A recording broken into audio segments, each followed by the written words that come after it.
What's up, everybody? Welcome back. Corey Hughes Bloody History. So, I asked you guys what you wanted me to talk about, and I got an email. And so, that's what we're going to talk about. I got an email from Chip, and Chip said, please consider discussing Ken O'Donnell and Dave Powers.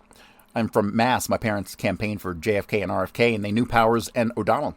Tip O'Neill, in his autobiography, confronted O'Donnell about covering up shots from the knoll, and you said Powers left the Queen Mary and Dealey Plaza.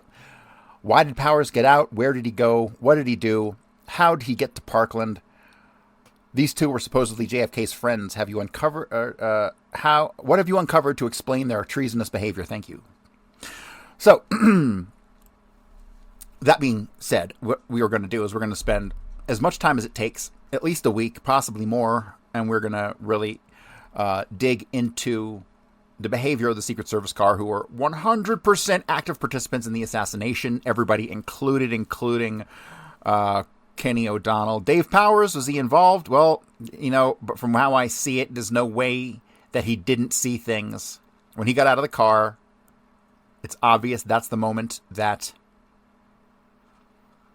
David Morales stepped onto the running board.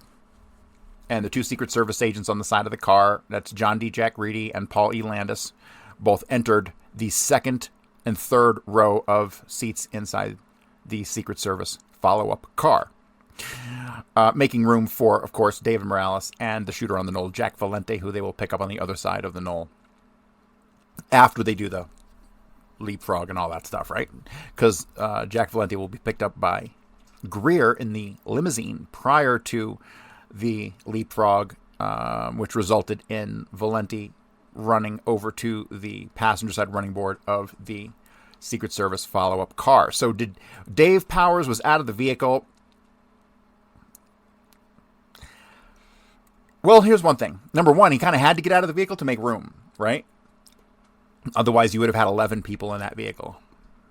That would have been very hard to explain photographically. So, was he involved? Was he not involved? Let's get to the bottom of that. That's going to be one of the many things we cover. We're going to cover that. We're going to cover Kenny O'Donnell. There's a lot on Kenny O'Donnell, so we're not going to talk about him today because there's so much on him. He gave so many fucking interviews, but he was equally as complicit as everyone else. And so, we will definitely get to him. But today we're going to talk about Dave Powers, and when we get through with Dave Powers and his chronology of that day, we will move on to the statements of the Secret Service agents, not only in the car, but who are responsible for setting up the route and all that stuff. So we will get to all that. But let's start here with Dave Powers and where it's Spartacus Educational. David Francis Powers, born in Charlestown, Massachusetts on the 25th of April, 1912. Both his parents had emigrated to the United States from County Cork, Ireland. After leaving school, he worked for Sampson and Murdoch Publishing Company, but continued his education by taking evening courses at Boston University. In 1942, Powers joined the 14th Air Force, and during the Second World War, and later served with the Flying Tigers in Japan, China, and Burma. In 1946, Powers joined the political campaign of John F. Kennedy, concentrating on the working-class neighborhood of Charlestown. Powers helped Kennedy to win the 11th Congressional District seat. Powers also helped Kennedy against Henry Cabot Lodge in the 1952 Senate race. During this period, Powers, Larry O'Brien, Matthew McCloskey, and Kenneth O'Donnell became known as Kenny's Irish Mafia. After Kennedy's successful presidential campaign in 1960, Powers became his special assistant. His duties included escorting guests in the White House. Powers was also one of Kennedy's closest political advisors. Pierre Salinger, Kennedy's press secretary, said Powers was, quote, the most gregarious and popular members of the staff. Kenneth O'Donnell said, outside of Bobby, President Kennedy had one really close friend, and that was Dave Powers. On the 22nd of November 1963, Powers traveled in the Secret Service car immediately behind the presidential car. Powers later admitted to Tip O'Neill that he was sure that he had heard two shots that came from behind the grassy knoll fence. Kenneth O'Donnell, who was sitting next to Powers, also supported this view of the assassination. O'Donnell commented, I told the FBI what I had heard, but they said it couldn't have happened that way and that I must have been imagining things. So I testified the way they wanted me to. I just didn't want to stir up any more pain and trouble for the family. President Lyndon B. Johnson kept Powers on the White House staff. For several months after the assassination, Powers had lunch with Jackie Kennedy every day at her house in Georgetown. Powers resigned in 1965 and later helped Robert F. Kennedy in his attempt to become president in 1968.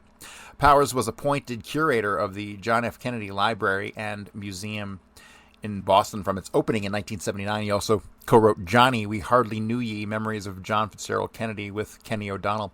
The book was published in 1976. Dave Powers died in Arlington, Massachusetts on 27th of March, 1998. So, what I have here, I don't know if this is current or past, but this is a document, an original document that was up for auction at this website, rrauction.com, and it is a teletype roll that has statements by Dave Powers. So I'm going to go ahead and I'm going to read this. Bulletin, New York, November 22nd. UPI, the New York Stock Exchange, closed operations today after word of the assassination attempt against President Kennedy. Bulletin 14N, Bulletin, First Ad Exchange, New York. XXX Kennedy, the cotton and wool exchanges also closed. Urgent, insert after 5th PGH, second lead, Kennedy, Dallas. Serious condition. A member of the president's staff said at 1:55 p.m. Eastern that the president was alive. Urgent, second lead, Kennedy, Dallas. XXX, her husband. Both men were taken to Parkland Hospital. Rear Admiral George Berkeley, USN, White House physician, went to emergency room where President and Connally had been taken. President was in Texas on 2-day visit, one of whose purposes was to buck up Democratic presidential strength. Both wives waited outside emergency room of the hospital. Anxious members of the White House staff assembled. Urgent, 5th ad, second lead, Kennedy, Dallas. XXX staff assembled. The president had landed only a short time before at Dallas Love Field and was driving to the Trade Mart to deliver a luncheon speech. The streets were lined by crowds, the biggest turnout of the Texas tour. The motorcade was so strung out as the result of the speedy, and that is where it cuts off, and I really can't see what it says beyond that. Skipping forward, this document now moves on to the statement of Dave Powers. Dave Powers, Friday, November 22nd, 1963, Fort Worth, Texas. This is more of a timeline than anything else. 7:15 a.m., I was awakened by the noise from the street. I looked out the window. The morning was gray and rainy. Several hundred people were already standing in the rain in the parking lot across from the Texas Hotel waiting to hear their president. The president and Mrs. Kennedy were staying at Suite 850, and the rest of the White House staff had rooms on the same floor. We had flown into Fort Worth the evening before from Houston, Texas, and landed at Carswell Air Force Base at 11:05 p.m. The motorcade arrived at the Texas Hotel at 11:50 p.m. Even at that late hour, the streets were lined with cheering, friendly crowds, waving and jumping up and down as they saw President and Mrs. Kennedy. The lobby of the hotel was jammed with hundreds of happy people shouting greetings to the president and Jackie. It was midnight by the time they reached their suite. As I shaved and showered, I thought of the wonderful welcome they gave Jackie both in San Antonio and Houston, and how happy it made the president feel. 8 o'clock a.m., I went to the president's suite, a 3-room suite in the Texas Hotel. The president shaved, showered, and dressed. He looked at a dark blue suit hanging in the closet, but then he selected a blue-gray 2-button suit, a white shirt with a blue-gray stripe, and a dark blue tie with small squares. 8:30 a.m., George Thomas brought in orange juice and coffee. The president looked at the morning newspapers and talked about the great crowds in Houston and San Antonio the day before. Hotel Texas is a footnote. Hotel Texas is a 14-story red brick structure of 500 rooms, and it stands in the heart of downtown Fort Worth at 8th and Main Streets. On the marquee of the hotel was a sign, "Welcome, Mr. President. Welcome to Fort Worth, where the West begins."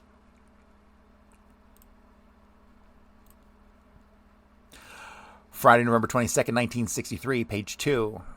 8:30 a.m. He said, quote, "The crowd really loved Jackie. I showed him the schedule for today. He asked me what time it was, and I told him 8:40 a.m. He said, let's go." 8:40 a.m.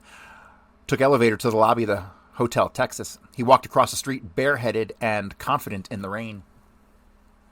8:45 a.m., the president walked across the street from the hotel to a parking lot with speakers, stand, and a microphone as the crowd, many of whom had stood in the rain for several hours, gave him a rousing welcome. President Kennedy stood before the microphone, hatless and coatless in the rain, smiling and waving. The crowd, which had now swelled to 5,000, cheered and shouted, "Where's Jackie?" They were disappointed when they did not see her with him. The president smiled. "Mrs. Kennedy is busy organizing herself," he explained. "It takes her a little longer, you know, but then she looks so much better than we do." 8:55 a.m., President Kennedy waved and smiled to the cheering crowd and returned to the lobby of the Hotel Texas. He asked me to call the suite and tell Jackie he was going into the breakfast. 9 o'clock a.m., President Kennedy attended the breakfast sponsored by the Fort Worth Chamber of Commerce. I called Clint Hill of the Secret Service to notify Mrs. Kennedy that the president entered the breakfast. Raymond Buck, president of C, made the introductions. 9:10 a.m., Mrs. Kennedy arrived at the breakfast wearing a pink suit and pink pillbox hat. She received a great ovation from the crowd of 2,500, many of them standing on their chairs to see her better. And here is the one everybody's been waiting to see.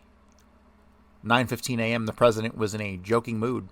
He recalled that on a state visit to France, June 1, 1961, he introduced himself as, quote, the man who had accompanied Mrs. Kennedy to Paris. I'm getting somewhat the same sensation as I travel around Texas. The crowd roared as the president looked at Jackie accordingly. Becoming serious, the president spoke of Fort Worth's role in the nation's defense effort. Quote, "This is a very dangerous and uncertain world," he said. With President Kennedy at the parking lot were Vice President Lyndon Johnson, Senator Ralph Yarborough, and Governor Connolly.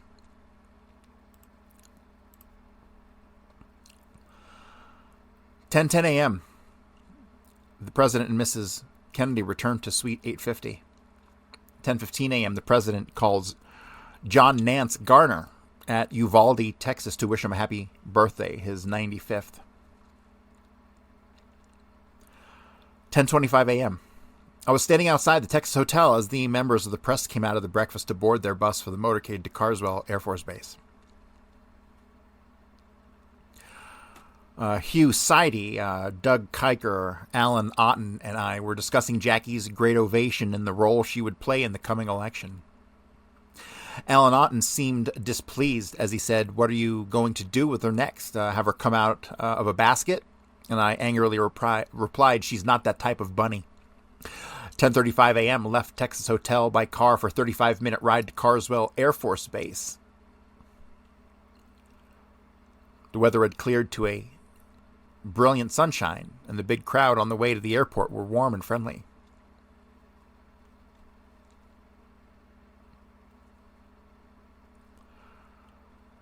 11:10 a.m.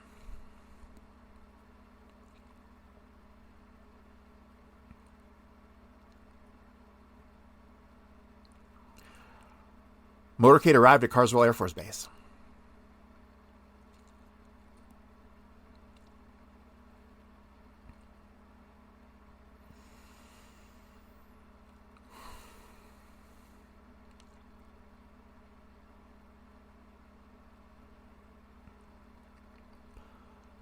(11:17 a.m.) Depart Carswell Air Force Base for the 20-minute flight to Love Field, Dallas. 11:37 a.m.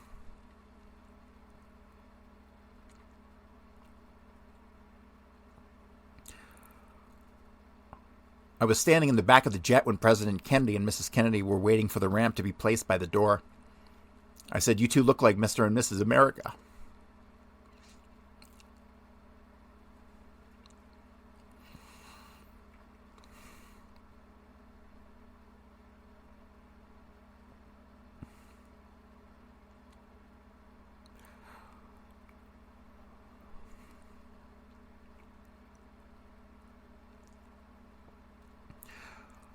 They smiled and I added, "Please don't both of you wave at the same person at the same time, as it might be too much for them. We're different sides of the street."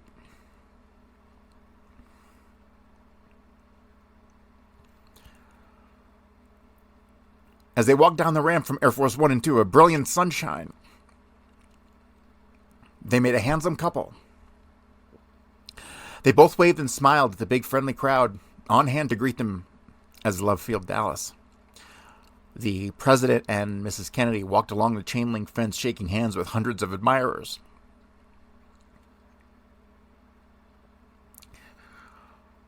Who had turned out to welcome them to Dallas. Footnote, the president talked about the full-page black border paid ad in the Dallas Morning News. He told Kenny O'Donnell in it, and me, that it was not a very difficult job to shoot the president. 11:52 a.m. Depart for Love Field for 45 minutes. Scheduled motorcade for the Dallas Trade Mart. The motorcade with Secret Service agent Bill Greer driving and Agent Roy Kellerman on the front right seat. Mrs. Connolly behind the driver with Governor Connolly on her right. Mrs. Kennedy behind Mrs. Connolly with President Kennedy on her right. Got underway with the foursome waving and smiling to the downtown crowds.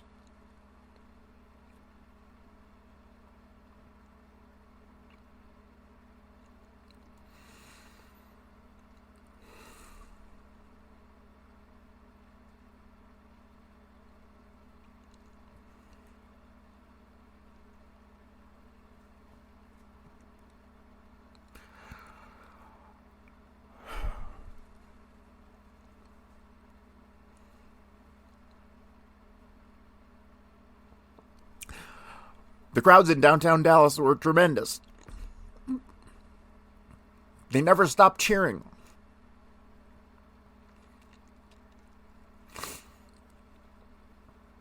The president's car stopped twice. Once when he saw a sign asking him to shake hands and to speak with to a nun with a group of school children. I rode in the follow-up car directly behind the president. Secret Service agent Sam Kinney drove with Agent Emery Roberts on the right front seat. Kenny O'Donnell sat behind the driver, and I was on his right.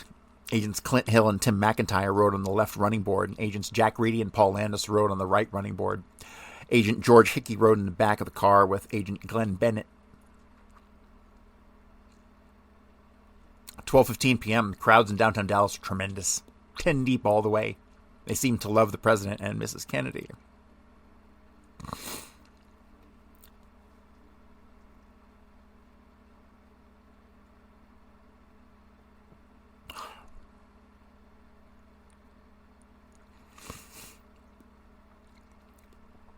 12:20 p.m., the motorcade is now heading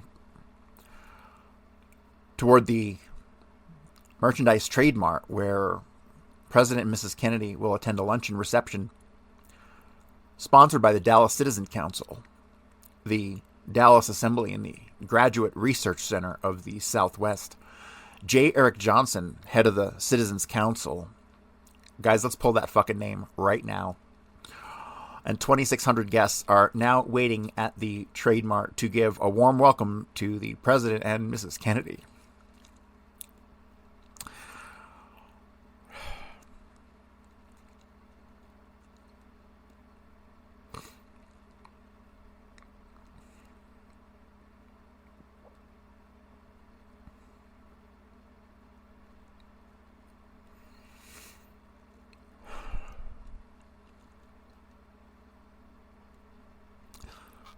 "12:30 p.m. as the president's open car slowly swung down Elm Street. Ken O'Donnell asked me if we were running on schedule. I replied, it is now 12:30, which is the time we were due at the Trade Mart. As the motorcade slowly passed by the Dallas School Book Depository, I heard the first shot, an ominous, frightening sound, and I wouldn't have immediately connected it with gunfire, except that I was now looking directly at the... It goes to the next page, but there's a footnote, and the footnote says, in the front car setting the pace of the motorcade were Dallas Police Chief Curry, Win Lawson, Secret Service advance man, and Vern Sorrells, that's Forrest Sorrells, in charge of Dallas Secret Service office. This is continued. President, who had been waving his right hand to the crowd split second before, the president now clutched his throat with his right hand and leaned toward Jackie, who was seated on his left.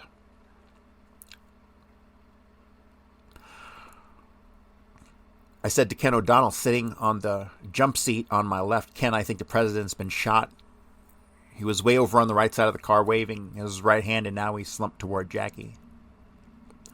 Texas Governor John Connally, sitting directly in front of President Kennedy, toppled over and disappeared from my sight. In the few split seconds that followed, while Ken O'Donnell and I sat watching and praying, we both saw and heard the shot that hit him in the back of the head with a sickening thud. The president fell into Jackie's arms. Ken O'Donnell and I blessed ourselves. Mrs. Kennedy climbed out onto the back of the car, searching for help. Special Agent Clint Hill, standing on the left front bumper of the follow-up car, jumped off, ran quickly, and leaped on the back of the president's car and gently pushed Mrs. Kennedy back in the seat.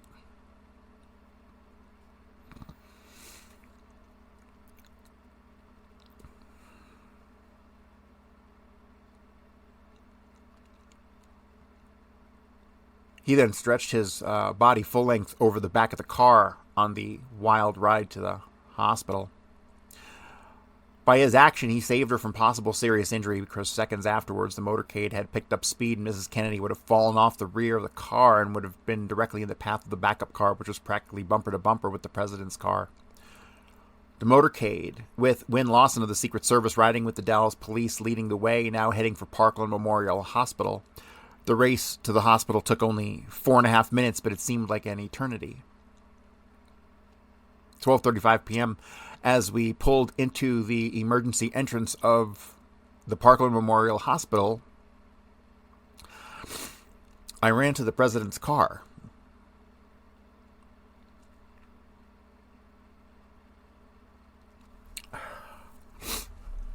Jackie held him in her arms. She did not want to let the president out of her arms.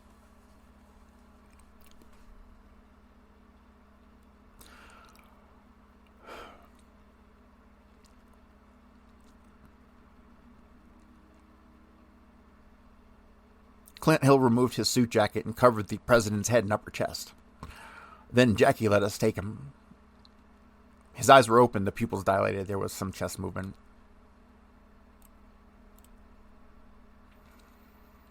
"12:35 p.m., I lifted my president and, with the help of agents Clint Hill and Roy Kellerman, placed him on a stretcher on wheels. His face was expressionless. There was no sign of fear or pain. His eyes were wide open. I looked at him and remember saying, "Oh my God, Mr. President, what have they done?"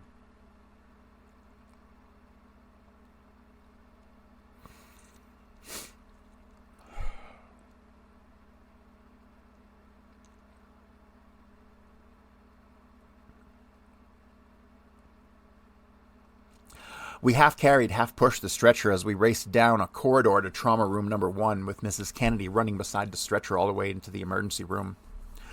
I took Mrs. Kennedy out of the crowded emergency room and tried to comfort her. Her beautiful pink suit was covered with blood and her gloves were caked with blood. She wanted to be in there with her husband, but there was no room, as doctor after doctor crowded into the 10 by 15 foot room to try to save the president's life.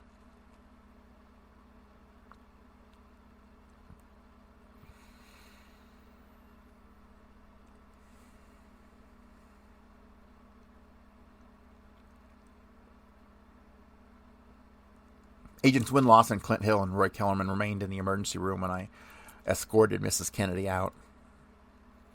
12:40 p.m., I called out to John Reedy of the Secret Service to send for a priest. Dr. Charles J. Carrico, a resident physician, was the first to see the president.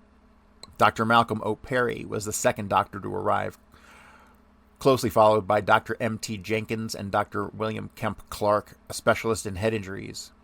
In all, 7 doctors, all staff members of Texas Southwestern Medical School, were in the emergency room. The other doctors who worked on President Kennedy included Fouad A. Bashir, Robert N. McClellan, and Charles R. Baxter.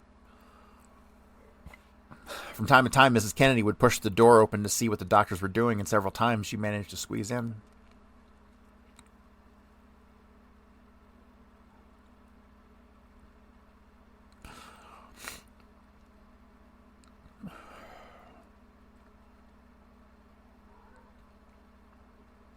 I placed a chair right outside the emergency room door, and Mrs. Kennedy sat and prayed.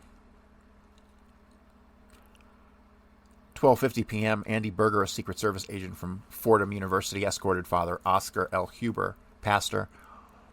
And it's continued, but there's a footnote. Jackie did not want to leave the president, went back to the emergency room. Pastor of the Holy Trinity Church to the emergency room, where the priest administered the last rites to the Catholic Church to President Kennedy. 1 o'clock p.m., the president was pronounced dead by Dr. William Kemp Clark. 1:05 p.m., Mrs. Kennedy, still covered with blood, kissed the president goodbye. 1:10 p.m., Ken O'Donnell told LBJ that President Kennedy was dead. The vice president and Mrs. Johnson had been waiting in the small room across the corridor and down the hall from the room where President Kennedy died. Rufus Youngblood of the Secret Service sat with the Johnsons. 1:26 p.m., LBJ left Parkland Memorial Hospital. 1:30 p.m., Vernon B. O'Neill, a local undertaker, arrived at the emergency room. After LBJ left for Love Field, a hearse had been hired, a bronze coffin delivered, and President Kennedy's body was about to be moved to Love Field when an unexpected hitch developed. A hospital official appeared in the corridor outside the emergency room and said the president's body could not be moved. Regulations, he said, require an autopsy before a body could be moved. Kenny O'Donnell called a quick huddle with the Secret Service, Larry O'Brien, and me. It was decided in the huddle that Mrs. Kennedy must be spared any further delay. Ken O'Donnell said, "Let's go. We're getting out of here now." So just note that Kenny O'Donnell, allegedly Kennedy's fucking friend, was fucking suspect number one in getting the goddamn body to be moved from fucking Dallas, where it would have a proper autopsy. Kenny O'Donnell, okay? This is as per the fucking words of Dave Powers. All right? There you go. There's a little more evidence.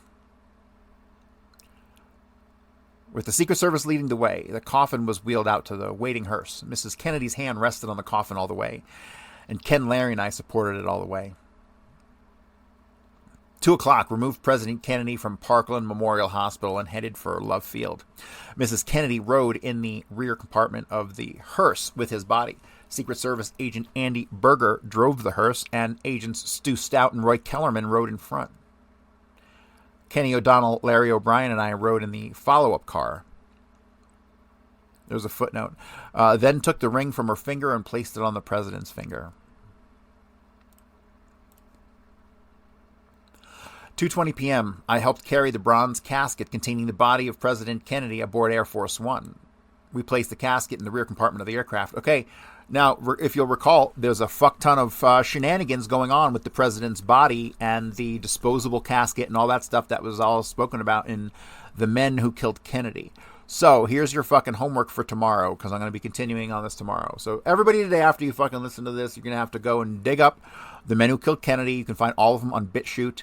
And find the episode that talks about the swapperoo of the body and the caskets and all that stuff. Because that's legit. I haven't spent any time on it at all, and I can still tell you that's fucking legit. And then that leads us to the stuff with like John Liggett and the body modification and all that stuff, which is still on my to-do list eventually. I mean, honestly, I'm going to get to that. That's some more of the weird conspiracy stuff that is probably legit, but I'm going to get to like later. But yes, that's your homework. You have to go find that episode of The Men Who Killed Kennedy, which talked about all that stuff. So you can see how duplicitous Dave Powers is being here. There was a delay as we waited for U.S. District Judge Sarah T. Hughes of Dallas. So Sarah T. Hughes, she got snubbed by Kennedy for a federal appointment. For some federal appointment. And then it's just kind of ironic that fucking LBJ would call her to do the swearing in and all that stuff. 2:38 p.m., Lyndon Johnson was sworn in as the 36th President of the United States, just 98 minutes after President Kennedy died. At his right side in the crowded cabin was his wife, Lady Bird. On his left, Mrs. Jacqueline Kennedy. 27 persons that all could crowd into the cabin of Air Force One witnessed the swearing in. The oath was administered by Judge Hughes, whose voice could hardly be heard above the noise of the jet engines as she read to the new president. I do solemnly swear that I will faithfully execute the office of the President of the United States and will, to the best of my ability, preserve, protect, and defend the Constitution of the United States. The new president repeated the words after her in a low but firm voice, adding, "So help me God." 2:47 p.m. Air Force One took off for Andrews Air Force Base. We have a footnote in the column. During the long ride home, Jackie looked at me twice and said, "You have been with Jack all these years. What will you do now?" I looked at her and I could not answer. Mrs. Kennedy, still stained with blood where she had held the president in his dying moments, refused to be separated from him, and she remained with the casket in the rear compartment throughout the entire flight. I sat with her along with Kenny O'Donnell, Larry O'Brien, and Brigadier General Godfrey McHugh, the late president's Air Force aide. 5:50 p.m. Air Force One landed in the dark at Andrews Air Force Base. 6:05 p.m. President Kennedy's body was taken to Bethesda Naval Hospital. Arrangements had been made to take Mrs. Kennedy by helicopter, but she refused to leave her husband's body and rode with Bobby in the ambulance, bearing his body to the hospital. Footnote, Jackie seemed to remember all the things which pleased her husband. Luigi Vena, who sang at their wedding, the Irish Cadets, the Black Watch, the Green Berets. She wanted the rituals simple. She wanted the East Room the way it was for President Lincoln. 6:05 p.m. Ken, Larry, and I rode behind them to Bethesda and stayed with them all night long. 9 p.m. George Thomas, the president's valet, brought over several suits and ties. I chose a blue suit, white shirt, and blue tie for the president. 1 a.m. Saturday, November 23rd, 63. Between 1 a.m. and 2 a.m., Ken, Larry, and I picked out a solid mahogany casket for our president. Joseph Gawler's Sons, Inc., Washington, D.C. I never dreamed I would be picking out a casket for the greatest man I ever met and the best friend I ever had.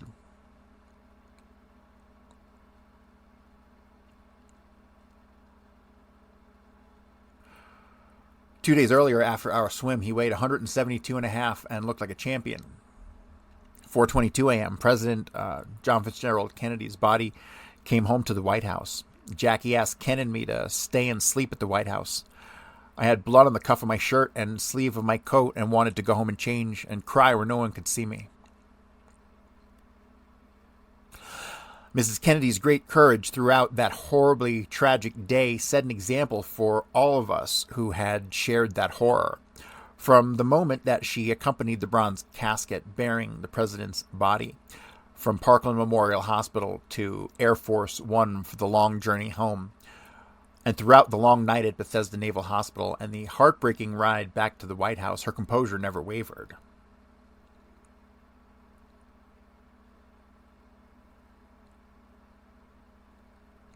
At a time when this country and the whole world needed so desperately something to give them courage and to endure,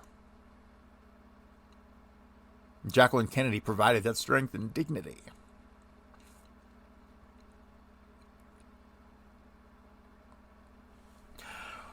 It will always be remembered.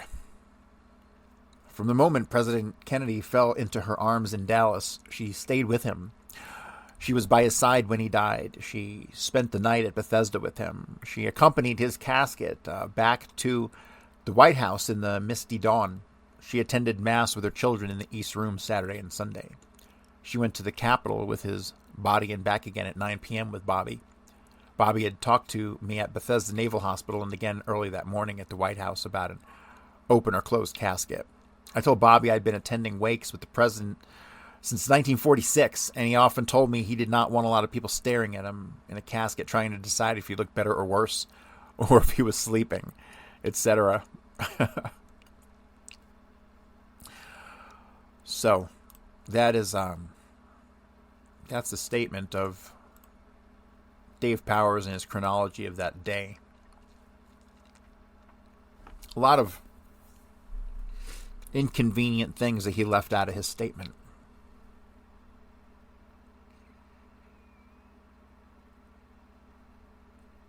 Never exactly says why he gets out of the car in Dealey Plaza or what he did after that.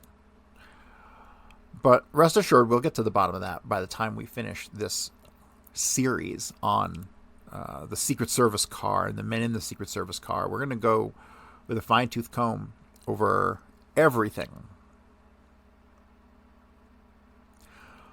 So, moving on. The next is a series of documents from the Treasury Department, United States Secret Service, because the Secret Service is under the Treasury Department.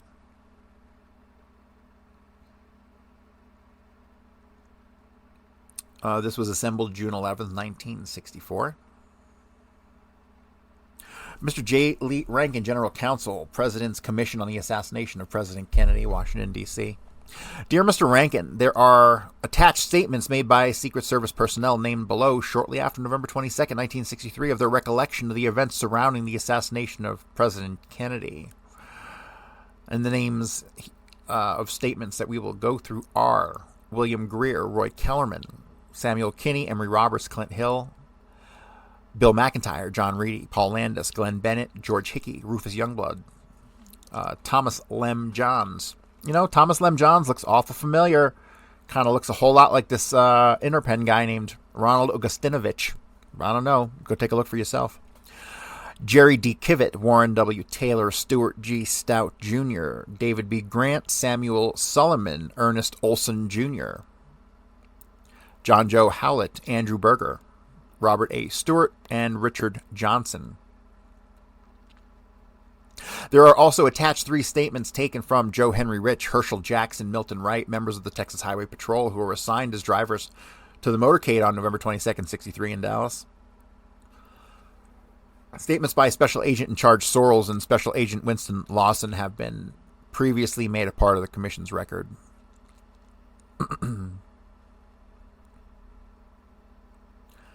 William R. Greer's report on Dallas, Texas. November 22nd, 1963, 11:35 a.m.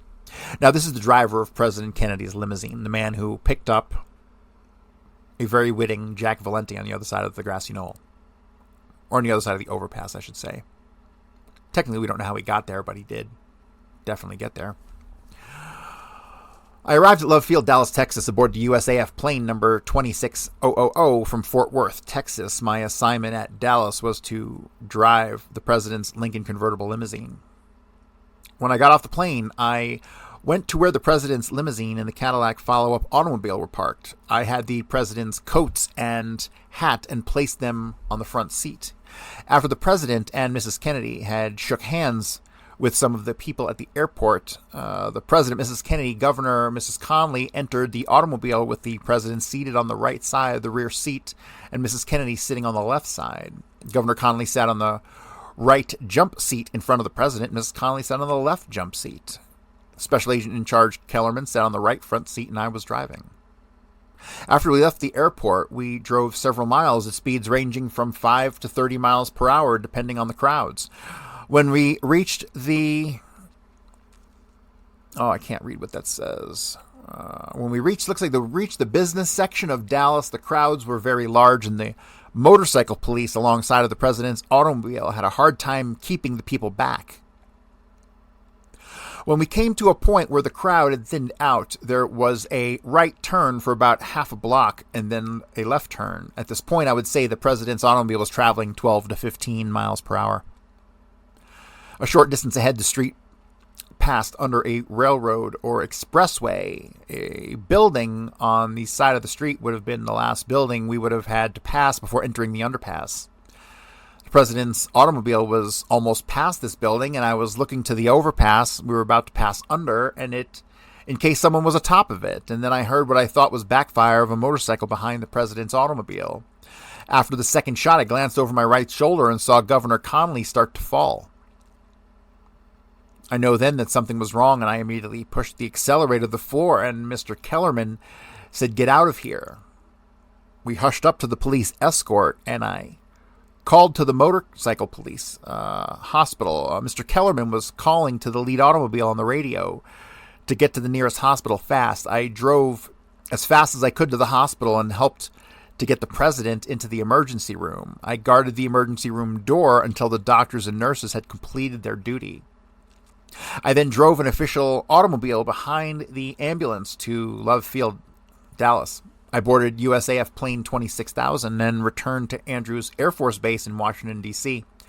From Andrews Air Force Base, I drove the Navy ambulance with the president's body, accompanied by Mrs. Kennedy and the Attorney General, to the U.S. Naval Medical Center.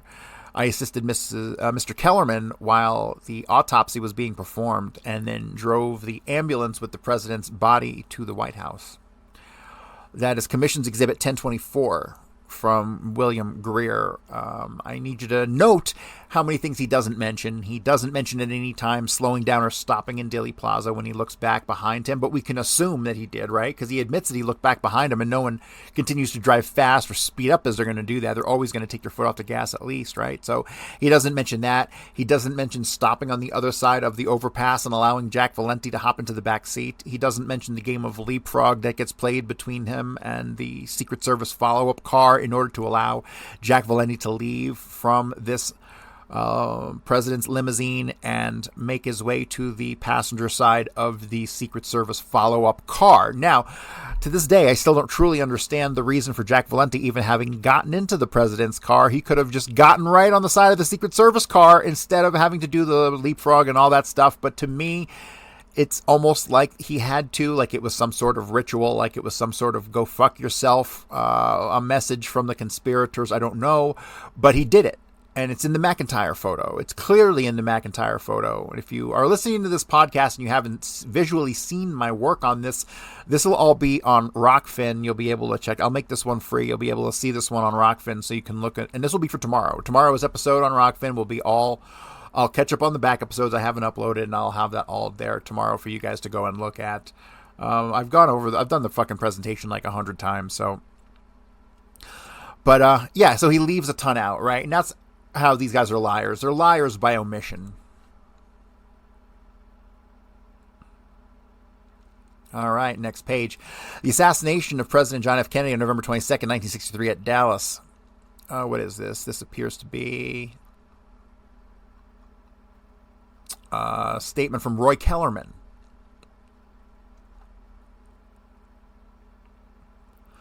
The president, with Mrs. Kennedy and official party, arrived at Love Field, Dallas, Texas, aboard Air Force One. That's USAF 26000 at 11:40 a.m. CST. After receiving members of the official reception party, the president and Mrs. Kennedy walked over to a fenced area and shook hands with many of the people who had gathered there to view their arrival. At the conclusion of the greeting of the gathering, the president, Mrs. Kennedy, Governor Mrs. Connolly entered the presidential limousine, special car bubble top 1961 Lincoln Continental 7-passenger 4-door convertible sedan. The president sat on the right rear seat with Mrs. Kennedy to the left. Governor Connolly sat on the right jump seat. Mrs. Connolly sat on the left jump seat, and I rode in the front right side, and William Greer drove the vehicle. In the Secret Service follow-up car, a 1956 Cadillac touring sedan, top-down, driven by Samuel Kinney, ATSAC Roberts, rode in the right front seat. S.A. John Reedy stood on the right front running board, S.A. Paul Landis on the right rear running board, S.A. Clint Hill on the left front running board, and William McIntyre on the left rear running board. S.A. Glenn Bennett rode in the right rear seat, and S.A. George Hickey on the left rear seat. Mrs. Kenneth O'Donnell and Mrs. David Powers, White House staff, rode the left and right jump seats respectively. Behind the follow-up car was the vice president's car with the vice president, Mrs. Johnson, and Senator Yarborough in the rear seat. S.A. Rufus Youngblood rode in the right front seat, and a police officer drove the car. The following vehicles were 4 cars of congressional members, press cars, VIP bus, and then press buses.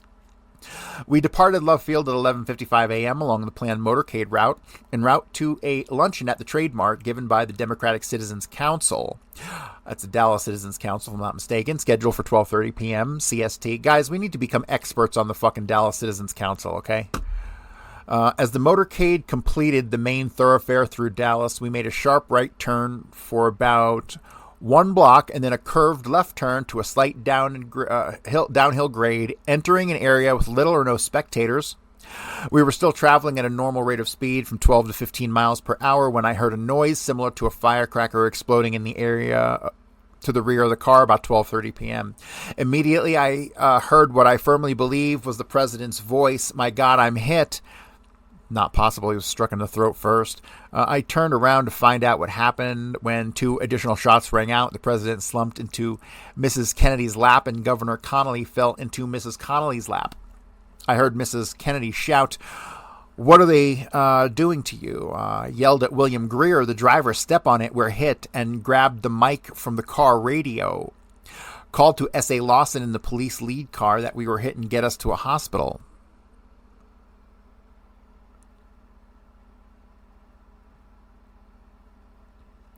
Hang on a second. If that's the case, why did they proceed to do the leapfrog with the fucking lead car?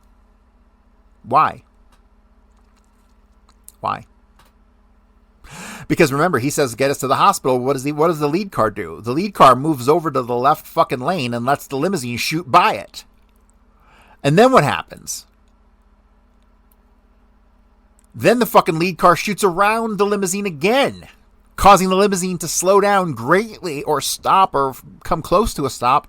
And that's when Jack Valenti exits from the president's limousine and makes his way across to the passenger side of the Secret Service car where his handler, David Morales, the one and only, is waiting for him. So that's not true. It couldn't be true. When with S.A. Lawson riding in the police car, they quickly formed the accompanying escort for the motorcade around our limousines and sped us through the streets to the emergency entrance of Parkland Memorial Hospital. Sometime during the ride to the hospital, while looking back into the car, I noticed S.A. Hill hanging onto the back of the car, laying across the trunk. When we got to the hospital, I called to the agents to get 2 stretchers. The special agents of the follow-up car with the police ran into the hospital. Obtained 2 stretchers on wheels. We placed the governor on the first one, at which time I noticed he was conscious, and I spoke to him, saying, "Governor, everything is going to be all right." His eyes were wide open, and he nodded his head in agreement. Just before we removed the president, S.A. Hill took off his coat, placed it over the president's head and chest, and we placed him on a stretcher. Both were taken into separate emergency rooms. The hospital staff appeared quickly and went immediately to work. I accompanied the president to the emergency room. His eyes were closed, but I could see no visible damage to his face. The room was crowded with the medical people, so I immediately walked out into a doctor's room. Asked S.A. Lawson for the phone number of the White House switchboard in Dallas. S.A. Hill dialed the number to the White House operator in Washington, and I talked with Gerald A. Bain, special agent in charge, White House detail. I informed him that we had an incident in Dallas. The president and Governor Connolly had been shot, and both were in emergency rooms at Parkland Memorial Hospital. This, I believe, was at 12:38 p.m. CST. This direct telephone line from Dallas to SAIC Bain at Washington was kept open from this time until the plane departed. SAIC Bain was kept informed of all proceedings, plans, or desires of both Mrs. Kennedy and President Johnson. We immediately secured the corridors and the emergency room area, furnished the blood type of the president to the medical staff upon their request. It should be noted that Vice President and Mrs. Johnson were placed in separate room away from the emergency room. Sometime later, S.A. Warren Taylor came to me and said the Vice President wanted to see me. Mrs. Johnson asked me the condition of the president and the governor. I advised that the governor was taken up to surgery, that the doctors were still working on the president. He asked me to keep him informed of his condition. S.A. Kinney entered the emergency room area when I returned there and asked if it would be all right to drive the president's car and the follow-up car back to the airport, load them aboard the plane. I said yes and told him to return the cars to Washington, D.C. The 4 to 12 shift, AT, SAIC, Stout, etc., joined us at the emergency room, and the 8 to 4 shift, AT, SAIC, Roberts, etc., immediately joined the Vice President and Mrs. Johnson.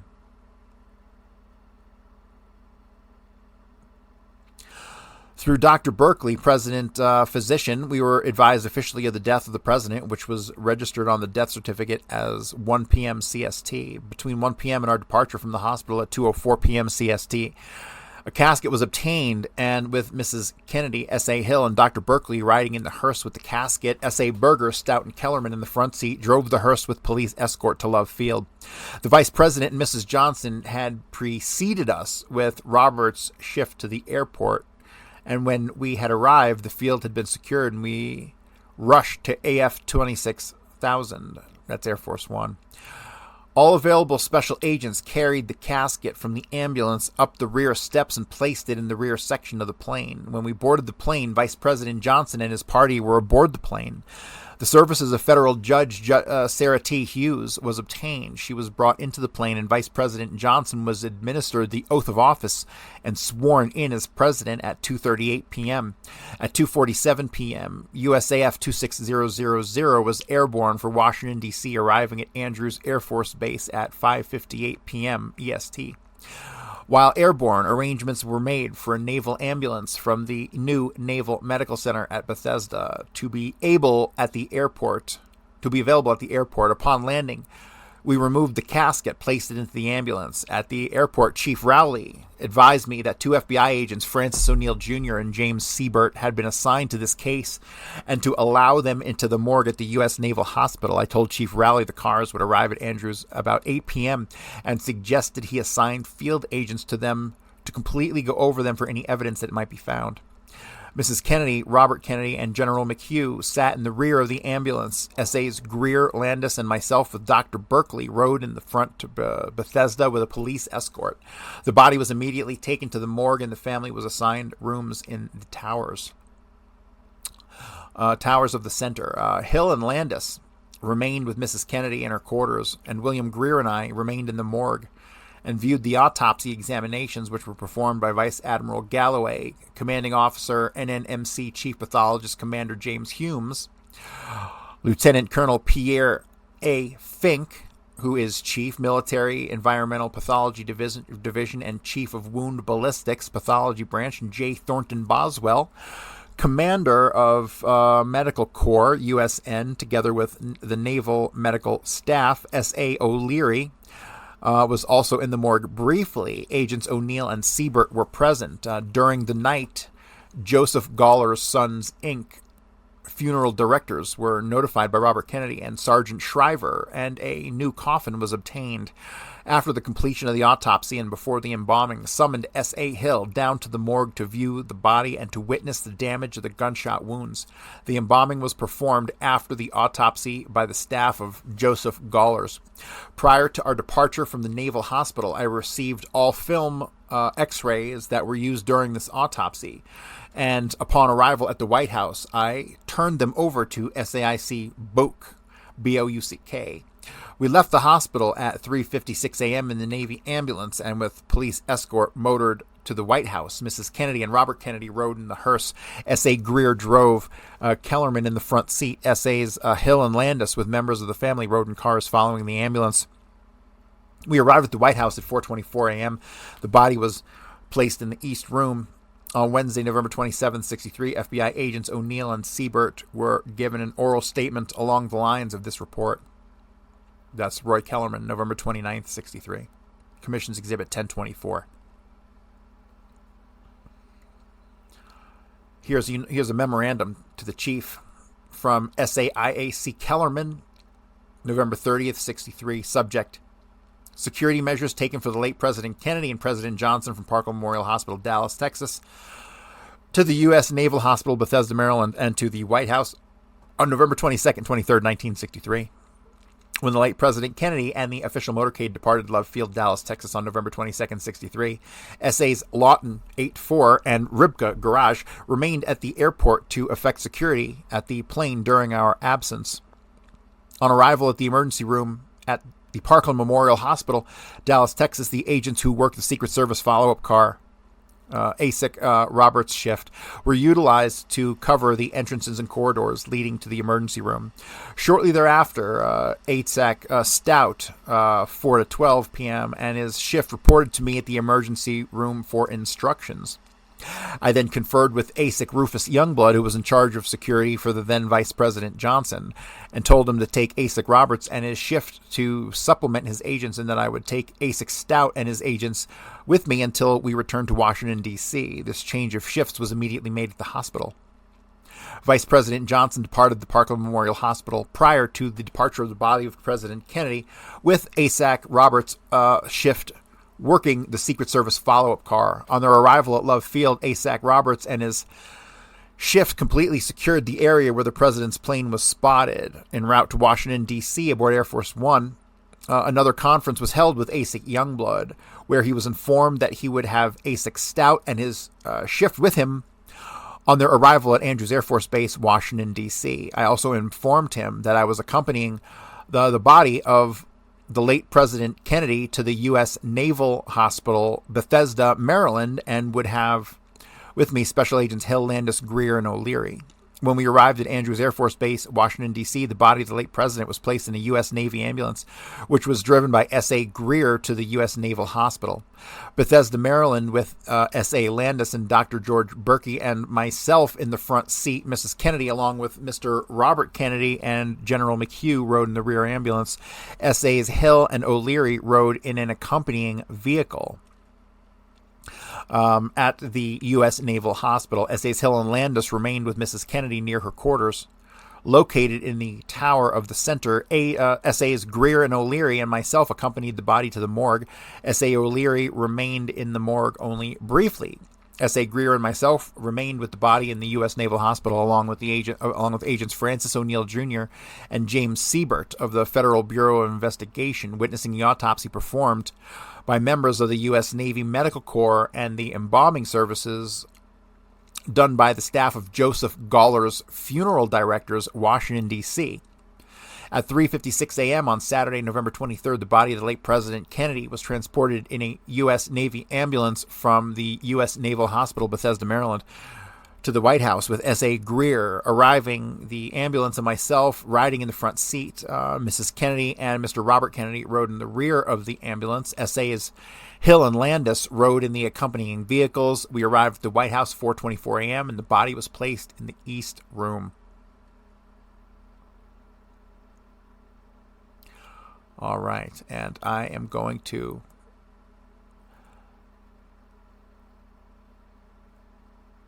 call it there. We're going to get into more statements by Kinney and Hickey and all these guys. We got a lot to go. We're only on page 9 of 81, and it's a lot of fine print. So, yep, we're going to be on this for a couple weeks. Thanks again to Chip for getting me on this subject matter. We'll talk more about Dave Powers and Kenny O'Donnell. As usual, go buy the fucking book. If you haven't bought the book, it's on Amazon, or you can get the ebook for just $10. And so that's the foundation for everything that we talk about on this show. And so that's going to do it for me today, guys. I'll be back tomorrow, and hope to see you there. Bye-bye.